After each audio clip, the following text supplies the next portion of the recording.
right? So like initially I started with taking Urdu lessons. So I took a few Urdu classes and stuff, and then I said why not go to Malegaon, because anyway जो वहाँ की जो लहजा है और भाषा है वो बहुत specific है. I was watching your interviews, तो एक इंटरव्यू में आपने कहा था कि आप मालेगांव गए and then you shot something over there. Can you tell us about that? So, once I was cast for it, it was still 2 months before shoot was going to start, and मैं बैठ नहीं सकता हूँ स्थिर. मतलब script तो एक चीज़ है जहाँ पे आप कहानी पे काम कर रहे हो, but I always try to think how else do I kind of understand this world better, right? So like initially I started with taking Urdu lessons. So I took a few Urdu classes and stuff, and then I said why not go to Malegaon, because anyway जो वहाँ की जो लहजा है और भाषा है वो बहुत specific है, which is an amalgamation of. तो मतलब basically Malegaon's population comprises of a lot of immigrants from Hyderabad and a lot of immigrants from UP. Okay. A lot of these people immigrated to Malegaon in the early to mid 20th century because वहाँ पे mills खुले थे, और अभी भी उनकी जो economy है वो मिल से ही ड्राइव होती है. पावरलूम मिल से, और पहले हैंडलूम थी, अब वो पावरलूम हो गई है. सो बिकॉज उनकी लेबर फोर्स की कमी थी, तो यूपी एंड हैदराबाद से बहुत सारे लोग वहाँ पे माइग्रेट हुए. तो उस कारण जो मिश्रण जो बनी है उनकी भाषा की, that's a very unique, it's got a very unique twang and a very unique sound. तो Say a line, no? तो जैसे ना मैं कर रहा, मैं जा रहा, अबे मैं जा रहा ना वहाँ, तो वो जा रहा है नहीं बोलते, कंप्लीट नहीं करते, जा रहा पे छोड़ देते. जा रहा. Okay.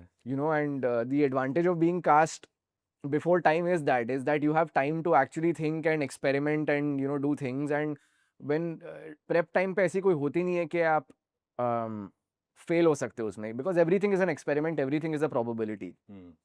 तो कोई प्लान ऐसे था नहीं, बस प्लान ये था कि मालेगांव जाना है. और एक बार मैं वहाँ गया, नासिर से बात होने लगी मेरी, तो मैंने, और नासिर भाई क्या है कि started out as, he used to run a video parlor with his elder brother and his father, and then the video parlor shut, that business shut, and then he went on to making his films, which were basically parodies of popular Hindi films.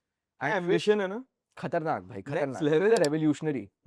और mid 2000s में he directed a show on Sub TV called Malegaon का Chintu, Okay. जिसके multiple seasons हैं, 3 या 4 seasons हैं, जिसके second या third season they've shot in Germany, Switzerland, France, multiple countries में शूट हुई है ये serial. I think it was one of the first serials from India to go international क्या बात है. and be shot there. हाँ. And then I think there was some turn of events that happened and Nasir decided to not direct anymore.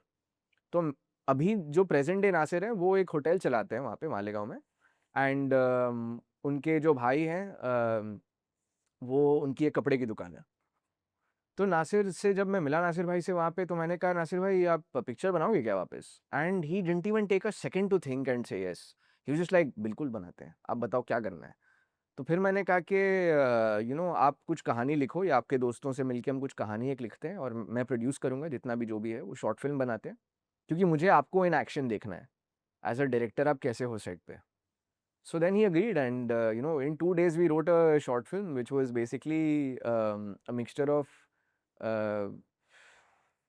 कैसे बोला, क्रांतिवीर and Hera फेरी. क्या बात है. तो वहाँ पे एक बहुत फेमस मिमिक्री आर्टिस्ट है मालेगांव के, वो कुछ 25-30 एक्टर्स की मिमिक्री करते हैं. तो he only played Paresh Rawal and he only played Nana Patekar. And हाँ, सेम टाइम, मतलब different times obviously, but in the same short film. And shot it in a single day.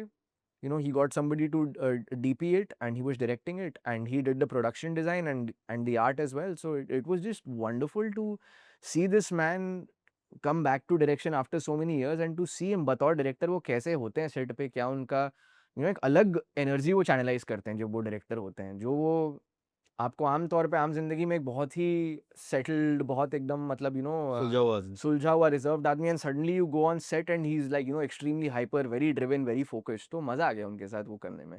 Thank you for watching this full clip, और मैं आपसे वादा करता हूं कि इसका फुल पॉडकास्ट भी देख के आपको काफी मजा आने वाला है. Link in the description.